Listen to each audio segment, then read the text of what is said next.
Oke, selamat sore sahabat. Jumpa lagi bersama H4 Rider dan ini masih di tema tentang Yamaha Journey. Cuman lokasinya berbeda. Saat ini lokasi masih tetap berada di atas perbukitan. Yang sebelumnya H4 berada di atas pegunungan Ngerayun, Jawa Timur. Sekarang bergeser kurang lebih 1,5 jam ya perjalanan ya. Di area Jatim juga. Dan sebelumnya H4 sudah komunikasi kurang lebih satu minggu sebelumnya dengan Mas Atas Aspal, atau kita sebut namanya Mas Khairul. Itu kita komunikasi dan syukurnya Mas Khairul itu bisa, walaupun dadakan lah, kita ajak collab. Dan Mas Khairul ini itu juga ada sangkut pautnya tentang Yamaha Journey untuk episode sore kali ini. Nah, jadi gini Mas Atas gini Mas Khairul. Minggu-minggu kemarin H4 kan membuat sebuah kisah tentang Yamaha Journey. Jadi kita riding, kemudian explore, kemudian kita bikin konten juga. Kita membahas tentang Yamaha, seluk-beluk tentang Yamaha, produknya Yamaha, kemudian keunggulan, apapun itu yang berkaitan tentang Yamaha.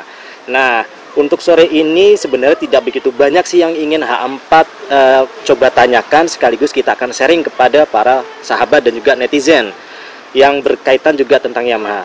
Dan sekilas info ya tentang Mas Khairul dari Atas Aspal, blogger seniornya area Jatim, yang termasuk dari member Jatim Motovlog.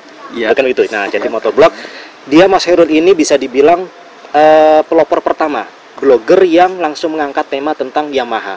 Jadi pertama kali mengawali untuk ngeblog itu langsung konten-konten pertama itu yang diangkat adalah tentang Yamaha. Sampai sekarang masih terus konsisten, meskipun ada juga tentang produk-produk selain dari Yamaha juga ada. Jadi tidak semua totalitas full tentang Yamaha. Nah, oke, seperti ini perkembangan dari teknologi motor Yamaha ini kan bisa dibilang kan masih konsisten dengan tagline-nya dia, yaitu Yamaha semakin di depan. Baik itu dari teknologi, fitur, kemudian segi kenyamanan dan desainnya. Nah, yang H4 ketahui nih ketika H4 searching kemudian baca-baca artikel dari Mas Khairul ini, motor pertama Khairul ini pada saat dia mengawali ngeblog konten tentang Yamaha adalah R15. Nah, H4 pun merasa penasaran, pastinya para sahabat juga penasaran. Kenapa memilih R15 di saat ada motorsport lainnya juga, perhitungannya apa, penilaiannya apa, sehingga apakah karena konten yang pertama kali diawali Yamaha terus memaksakan diri untuk ngambil R15 Yamaha, atau mungkin ada alasan lain? Monggo Mas Khairul. Ini dijawab tipu-tipu atau mau jujur ini? Kita jujur aja, kita belak-belakan sharing lah, sehingga para sahabat itu juga yang sering membaca artikelnya Atas Aspal Blog itu juga tahulah, oh ternyata ini toh alasannya seperti itu. Oh, jadi pada 2014 yang lalu Cak ya, saya memantapkan hati memilih R15 generasi kedua atau generasi pertama yang dilokalkan. Oke. Itu bukan langsung mantep gitu. Jadi ada semacam pertimbangan yang lama banget, karena pada saat itu memang kompetitor sudah ada produk tandingan secara CPU dan rencananya akan dilokalkan. Jujur pada waktu itu saya itu galau banget, galau super, hingga saya akhirnya DM salah satu blogger senior Indonesia yang kebetulan juga berasal dari Tulungagung juga. Wah, pasti kalian sudah bisa menebaknya kan. Terus sharing-sharing, mau desain yang runcing-runcing resi ala anak muda, atau mau yang mesin di UHC. Oke. Yang mengedepankan kenyamanan. Oke. Dan pada waktu itu benar-benar galau, hingga akhirnya sudahlah, milih R15. Kenapa? Karena pada saat itu R15 lagi hype-hype-nya, dan kalau nggak salah keran inden pertama itu 1000 unit atau 2000 unit itu seluruh Indonesia, dan alhamdulillah saya menjadi salah satu di antaranya. Wah, keren ya. Ya, dari situ setelah merasakan sensasinya, ternyata cocok untuk postur tubuh saya gitu. Karena yang namanya kenyamanan itu bukan melulu istilahnya naked bike itu nyaman, enggak. Betul. Disesuaikan dengan bentuk punggung pengendaranya gitu, Cak. Oke. Jadi kalau bisa ditarik garis besarnya, kenapa milih R15? Jujur pada waktu itu karena pertimbangan desainnya. Desain. Ya. Jadi bukan dari harga ya, ternyata galaunya ya. Bukan. Dari galaunya harga, waduh cicilan nanti berapa gitu kan, ternyata dari desain. Soal harga itu dulu saya beli cash kok, tenang aja. Cash. Hasil 28,8. Oke. Terus warna yang dipilih waktu itu R15-nya? Warna merah. Warna merah. Merah putih itu ya? Iya. Karena pada waktu itu pertimbangannya memang ingin tampil menonjol, dan ternyata pada waktu itu R15 yang paling diburu konsumen itu ternyata warna merahnya. Luar biasa. Dan selama pemakaian sekian tahun, menemukan kendala nggak, keluhan terhadap motor tersebut? Ya kendala, kalau dibilang kendala sih ada, tapi kendala yang membawa berkah. Minor ya. Kendala yang membawa berkah. Oh iya. Iya. Apa itu? Karena kendala tersebutlah saya bisa kenal dengan Yamaha pusat ataupun Yamaha regional. Oke. Jadi pertama dari seorang user. Jadi ini sebelum ngeblok kan berarti ya? Sesudah ngeblok. Juga sebagai user. Oke. Dan akhirnya lebih memahami tentang R15 dan akhirnya memberanikan diri lagi-lagi sebagai promotor. Bukan, tidak hanya sebagai promotor seorang blogger Yamaha, tapi juga seorang promotor sebagai promotor yang memberanikan diri untuk sharing plus minusnya. Dan akhirnya ditanggapi serius dan positif oleh pihak Yamaha pusat langsung kan. Pada waktu itu saya kritik pedes banget di artikel saya. Dan Oke. itu respon cepat Yamaha luar biasa banget. Oh ternyata gini responnya terhadap konsumen itu. Saya acungi jempol bener. Salut lah. Dari situ makanya kembali lagi, wah Yamaha ini luar biasa gitu. Iya. Nah, jadi bagi para sahabat jangan hanya suka nyinyir aja loh dengan produk yang sudah dibeli, pemakaian sekian tahun ternyata ada kendala malah dinyinyir, malah dijadikan hujatan. Lebih baik ya sedikit agak meniru contoh dari Mas Khairul ini, memberanikan diri untuk sharing tentang keluhan-keluhan tersebut sehingga bisa mendapatkan jawaban langsung dari orang yang tepat, orang yang bertanggung jawab untuk menyampaikan respon tersebut. Tidak hanya R15 yang lama, tapi ternyata Mas Khairul ini juga sempat merasakan sensasi dari new R15 atau R15 facelift-nya seperti terus itu. Kemudian R15 facelift-nya ini jika dibandingkan generasi lama, itu juga ada poin plusnya banyak banget. Misal kata tambahan fiturnya, kedua handlingnya. Ketika dibandingkan dengan R15 lama itu sudah beda untuk hard braking. Jadi pemotongan suspensi, suspensi, sasis itu kan yang generasi kedua itu lebih pendek. Di situ keseimbangannya. Oke. Jadi ketika hard braking nggak ada gejala roda belakang loyor, langsung stop gitu. Dan ini sudah saya buktikan bukan sebagai blogger tapi sebagai user. Siap. Keren. Para user R15 mungkin patut bangga juga dong bahwasanya R15 kalian juga sudah pernah dirasakan sensasinya oleh blogger senior Jawa Timur. Oke, kemudian kita lanjut nih. Pastinya selain motor sport atau motor manual kan muncul lagi motor Matic dari Yamaha. Nah, pasti Mas Khairul juga sempat memiliki motor tersebut. Motor apa sih yang waktu itu dimiliki dari Matic? Waktu itu saya 2018 atau 2017, 2018 itu meminang motor NMAX yang pada saat itu desakan keluarga malah mengarahkan ke produk kompetitor. Karena apa? Karena fitur yang lebih melimpah yang dimiliki kompetitor. Iya. Oke. Dan NMAX ini jika dilihat secara fitur itu terkesan inferior. Padahal disitulah daya tariknya. Iya. Gitu. Kalau dari segi harga nggak ada masalah ya dengan beberapa kompetitor ya. Atau so-so lah. Iya. Dan NMAX yang waktu itu dimiliki warnanya apa? Merah juga? Hitam doff. Hitam doff. Ya, hitam doff. Kenapa memilih NMAX itu? Ya gimana ya? Sekali lagi karena pengalaman masa lalu yang dimana Yamaha itu follow up cepat jika ada masalah. Yang pertama karena itu after sales. Yang kedua karena status sang motor yang sebagai apa ya istilahnya produk yang menjadi standar pencapaian. Nah, pada waktu itu pasti tahu kan motor matic besar itu apa? Ya NMAX kan gitu. Nah, ya apa namanya ikut-ikutlah hingga akhirnya merasakan sendiri, oh ternyata NMAX itu enak banget, posisi ridingnya cocok dengan postur tubuh saya yang agak sangkuk gitu.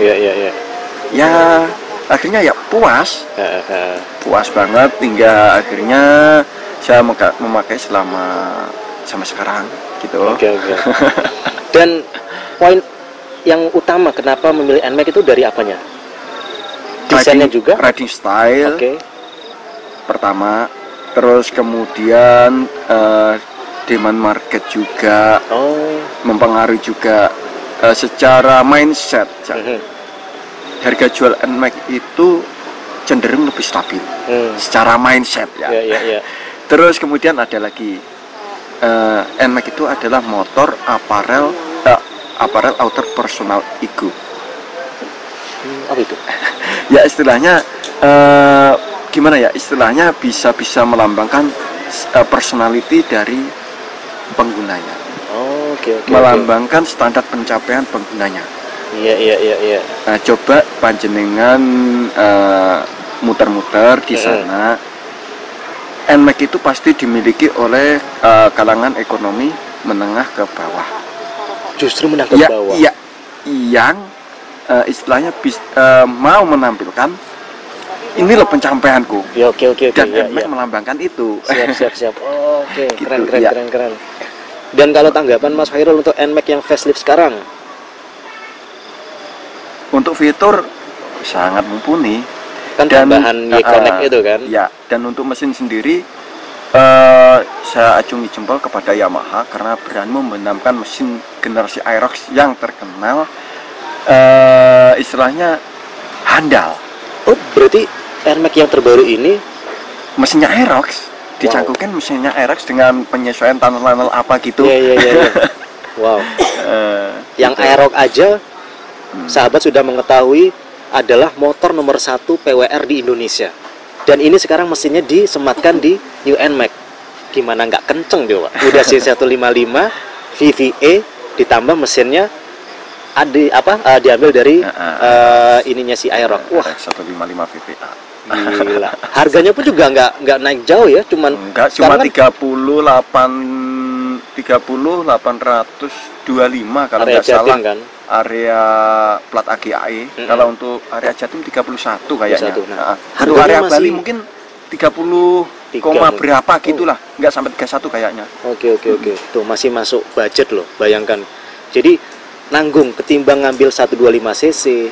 Sekalian aja 155 fiturnya dapat, kemudian kenyamanan dapat, nambah dikit. Nah, itu dia. Oke. Dan akhirnya terbukti sampai sekarang kalau kalian riding kemanapun pasti sering lihat NMAX yang lama maupun NMAX yang facelift yang terbaru tersebut. Itu dia. Oke, dan untuk yang terakhir nih, tadi kita udah dari segi produk kan, Mas Khairul sudah merasakan dari motor sport atau manual, kemudian matic. Kemudian in general, keseluruhan, menurut Mas Khairul, desain dari motor Yamaha ini apa sih yang menarik dari produk-produknya? Atau motor apa beda. Misalkan? Misal kata gini, Aerox, sorry, kita awali dari NMAX ya. NMAX jika dibenturkan dengan kompetitor, secara desain dia memiliki apa ya, istilahnya perbedaan. Jadi jika kompetitor lebih kalem secara desain, NMAX lebih garang, sporty. Diferensiasinya di situ. Elegannya tapi masih ada, tetap dipertahankan. Untuk fitur, untuk lain sebagainya, itu kan terserah selera market kan. Betul.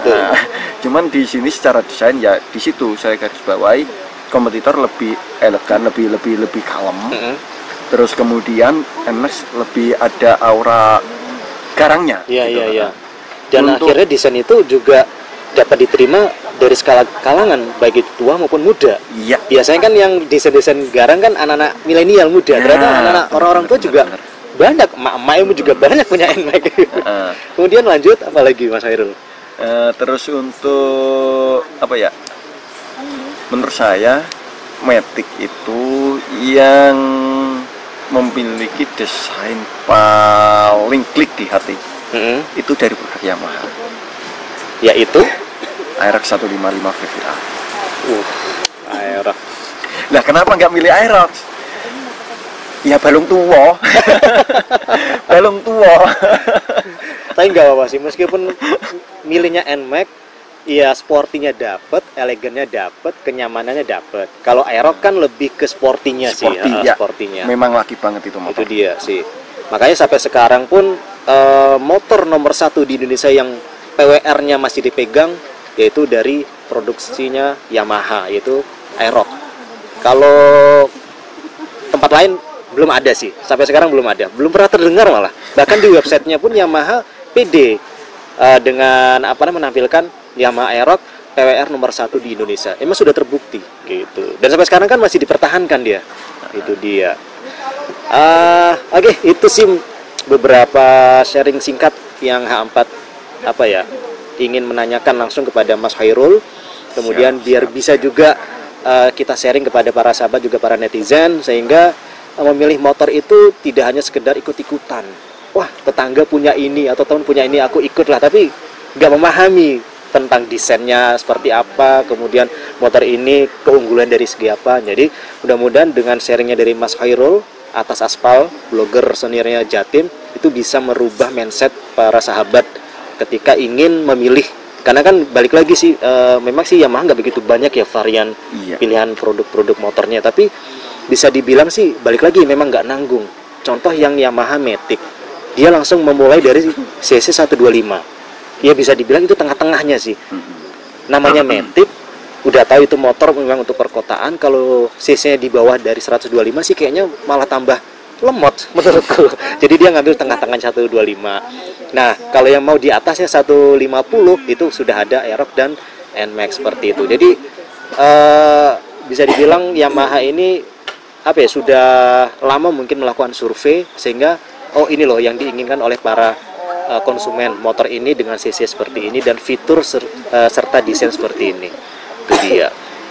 Oke, dan hari sudah menjelang sore. Saya jangan di closing dulu. Oke, apa nih? Ada pesen-pesen dong. Oh, boleh. Iya, hampir lupa ini. Nah, ini Kak, kalau jenengan pengen membeli motor, Iya. jangan ikut-ikutan opo jare tonggo, ikuti kata hati. Betul. Dan yang terpenting pelajari situasi setempat.